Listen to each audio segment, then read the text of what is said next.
The Chargers face off against the Tennessee Titans in Week 9. Coming off a dominating performance against the Minnesota Vikings on Thursday Night Football, what do the Chargers need to do to stay focused against a struggling Tennessee Titans team? Let's get into it.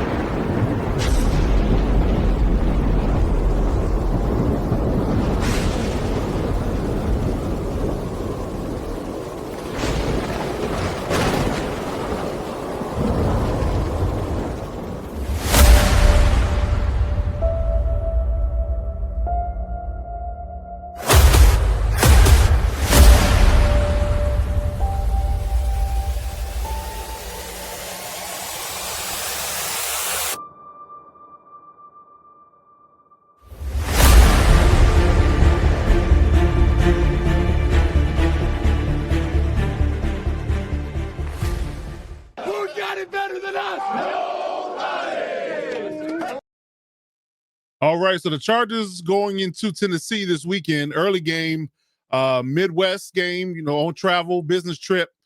Got to face off against the Tennessee Titans in Week 9. So these are one of those games, ladies and gentlemen, Chargers fans and all viewers out there alike. It's a difficult game because you're riding high. You had a make-right game against the Minnesota Vikings, a very dominating fashion on Thursday Night Football. A little bit of a mini bye coming off of that. Getting right for another game against a team that's struggling. The Tennessee Titans have had a multitude of issues this year. They haven't been able to get right. They only won one game this year, and lucky in that fashion. And Cardinals kind of gave them that one. But yeah, fired their coach, who is now on an interim coach, who happens to be the Chargers' old former coach, Mike McCoy. So that's an interesting headline. But the Chargers going into this game, this is one of those games, from a playing and coaching perspective, I never liked. Going into these games. We have the clear advantage. Everybody expects you to beat the team that you're facing this week. So all these things, is a big pile of bad for the Chargers, in my opinion. There's a lot of things that are leaning towards the negative for the Chargers, and a lot of not positive. There's not a whole lot of net positives. Let's say that. Which it concerns me because again, these type of games could be detrimental or have ramifications for the Chargers going forward. You're playing a team that's struggling. You're supposed to beat them. You kind of have that mindset that they're pushovers, and you can tend to play down to your competition and things of that nature. All those things factor in. Injuries, just playing a team that quote unquote, I don't want to browbeat the Titans too bad, but it's clear delineation between the Chargers and the Titans at this moment. Pretty much anybody in the league. So, with that being said, I don't like these games. In all honesty, I really don't. I just want to get into this game, handle business, get a victory, and get out of there.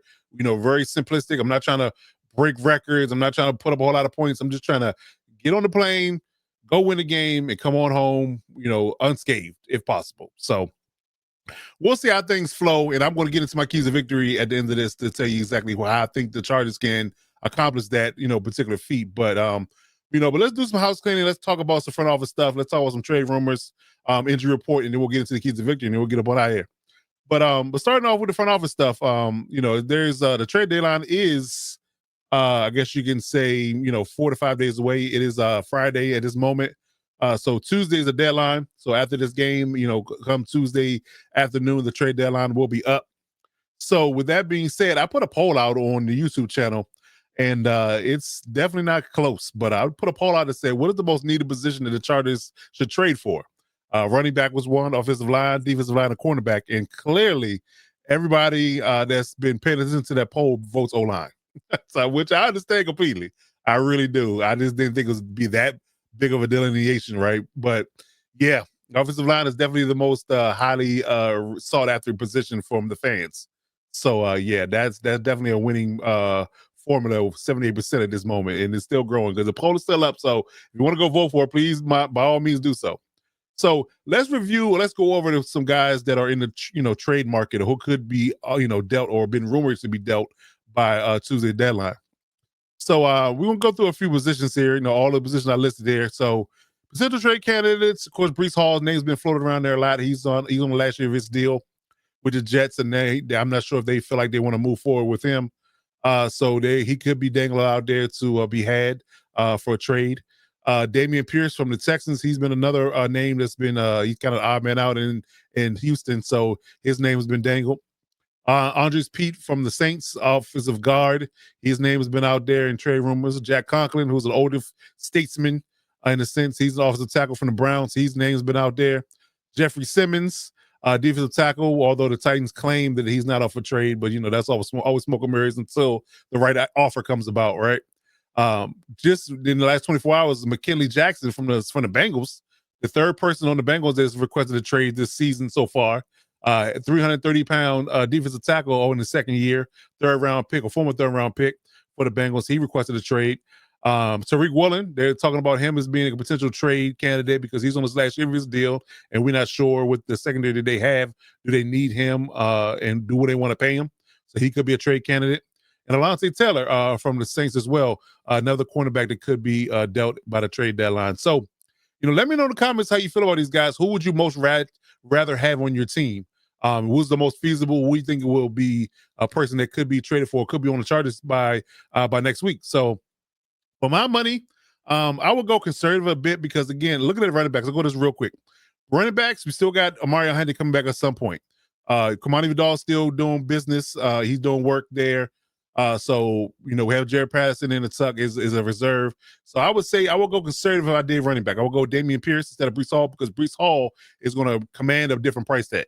He's going to command way more higher draft capital, and you got to pay him. On top of that, going into the next year, do you really want that competing back in your backfield with Mario Hampton being the first round pick? So I will go Damian Pierce to be a serviceable guy to help the team out for now. In a sense where kind of see him where he can fit in as a conservative pick. I would do Andres Pete or Jack Conklin because I don't think they could command a big price tag. Honestly and truly, if we're going to roll with Trey Pipkins and Joe Alder tackle, I would say Andres Pete could be had. It makes more sense to me because of Mekhi Becton's issues. Just multitude of injuries and knee issues and concussions and just his availability is in question. So I would go for a guard to help fortify the interior, and I would go Andres Pete over Jack Conklin. But if both can be had, why not? Jeffrey Simmons is going to come out a big price tag. I'm not sure about that. I do like McKinley Jackson as an alternate because what we really need from a interior line perspective is a run stopper, a 330-pound guy who's really good at run defense. And McKinley Jackson, I like that more so. And I think because he hasn't done much in the league yet, he's still getting going. He's young, still on the contract. I would trade for him for a low round pick and get him in with Tierra Tart and Jamari Caldwell. Fortify that run defense a little bit, and the edge is getting healthy as well. So I think that would solidify the room because we're definitely thin at the interior D tackle position. Now, from a quarterback perspective, I would love to have Tariq Woolen, but how much would he cost? You got to look at that particular aspect of it. But he will be a shutdown corner for the team, like that. Alontae Taylor is another good one. If you wanted to go conservative, I would go Alontae Taylor. But it just depends on what the price they give for Tariq Woolen. If they talking about fourth round pick, I would do it. But if Alontae Taylor's going to command a 6th round pick, I would do that as well. So we'll see how things flow with that particular space. But I would go, if I had my pick, Pierce, Pete, Jackson, and Taylor, and that would help the defense out on that space and in the offense as well from a running back and O-line perspective. But those are my picks. So let me know in the comments how you feel about it, who you want and who you think can be had by Tuesday.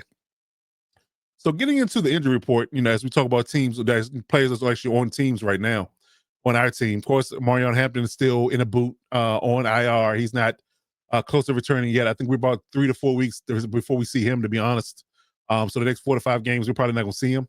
I think there's a slight fracture in his ankle that I heard a doctor talk about early on. I think yesterday I listened to a report on him. So they're not disclosing it, but they think that because he's still in the boot, most doctors believe that he has a slight fracture in that high ankle sprain. So even when he does come back, I think it's going to be a split backfield between him and Vidal.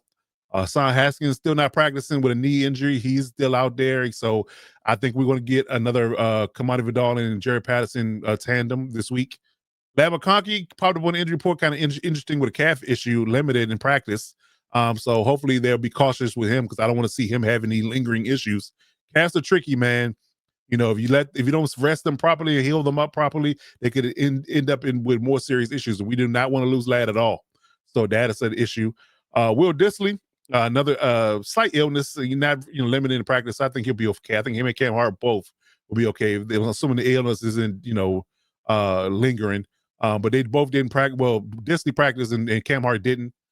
So they, again, illness. I don't really take. I think they're kind of with a grain of salt. I don't think that's detrimental to the team as far as them playing. But my guy back then again, although he said limited in practice, he only stretched. He didn't do any team drills for the second straight day. So I think his play ability for Sundays in question. I think we have another guard there. Is it going to be Jamar Collier? Is he going to finally play? Deculus maybe, or Foster Sorrell, somebody like that, because Deculus is on the injury report as well, injured, limited in the practice with an ankle, so he's another one. Jamar Collier is still coming back from his knee injury. We don't know. Is he going to play just yet? I think they kind of try to be cautious with him. But so that's your O-line woes in a sense. So you got three guys that are questionable, and I think that Becton for sure likely won't play. And Solly and Deculus are probably 50-50 at this point. So Taib still, we know at this point is on a 2 to 4 week timeline with his injury, with his knee. Dean Leonard finally came back off IR, but he was limited in practice with his knee, so they're working him back slow. Derwin James ankle came out of the game early on Thursday, but he practiced in full the last couple of days, so he's looking good. He should play. But Tony Jefferson, ironically, no, he's probably not going to play 2 DNPs in a row with a hamstring, so I don't think we're going to see Unk this week. So there it is.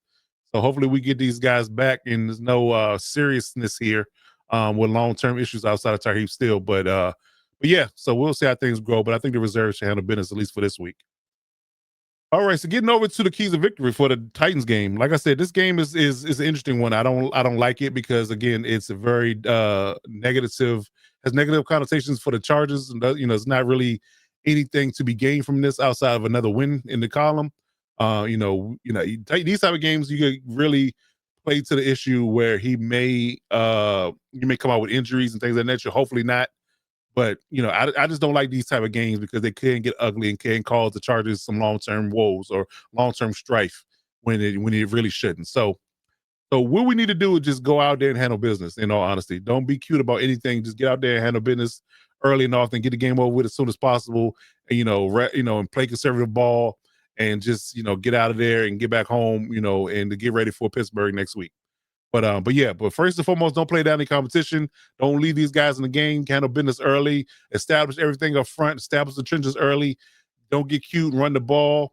Shorten the game. Set up the short pass game and play action games and move the ball and get your offense flowing. If you get 3 to 4 scores early in the first half, they'll likely lay down. And you can kind of play conservative football in the second half and get out of there with no, big time injuries. We don't want to see Herbert get any hits on them. We don't want to see any more injuries to the wide receivers or running backs, linemen either. So yes, get out of there quickly and get out of there early and let's get out of there with a dub and not playing around with these guys. Close the game out quickly and avoid injuries. That is it. That is it in that nutshell. So, we follow that game plan and get out of there quick and fast. I think we'll be all right and be ready for Pittsburgh next week. So moving on to looking down the line, quick look ahead. The Chargers got to keep pace. I mean, the Broncos are a game ahead in the standings right now. Although we have a division edge on them, they're a game ahead in the standings. The KC and us are tied, although we have the tiebreaker because we beat them early in the season. But the Chargers got to keep pace. They got to get this Titans game this week. Got the Steelers at home next week on Sunday Night Football. Got to get that game. They're kind of reeling. We'll see what they do this particular week against the Colts. So they could be coming off back-to-back losses at this point. So they should be, trying to fight back. So they're going to come in and try to play us tough, I'm sure. So we got to handle that business. Then we go over to the East Coast to Jacksonville for early game. The week after that, come back home for the Raiders for a 4:00 game. And then you got the Eagles back-to-back home games, another 4:00 game. And then you got to go to Arrowhead for the Chiefs for early games. So we got to get 4 out of 5, man. I think 4 out of 5 would be good. The Eagles game will be a tough one. But we got to have that division game against the Chiefs and nothing else, man.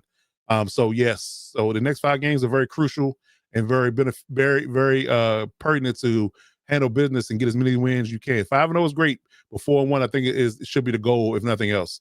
And don't drop any games that you're not supposed to drop at this point. Don't fall asleep against the Jags or the Raiders. Get those games out the way. Steelers should handle business as well, and then focus on the Eagles and the Chiefs with back-to-back rough games. So yeah. So hopefully those games will pan out for us, and we'll see how things roll. But those are our next 5 games. So hopefully we handle business and hope things will flow swimmingly, and we won't have any more issues and get healthier and healthier as these games come along. And by the time we get to the back end of the back stretch of the season, we should be healthy and ready to roll and playing good football. So if you're looking for the Lecture Shot podcast at any point in time, hit us up on our socials. Hit that subscribe button as always to let the YouTube algorithm know we're doing big things out there. Hit us up on social medias, any of our accounts, Twitter, Instagram, TikTok, Facebook. Like I said, hit the subscribe button on the YouTube channel. And we'll be back after the game to do a game recap and recap the Titans game and see how we're going to look going into week 10 against the Pittsburgh Steelers, man. But in the meantime, between time, I'm your boy, Coach Divas, man. Until next time, I'll see you then. And you always got to remember to boat up.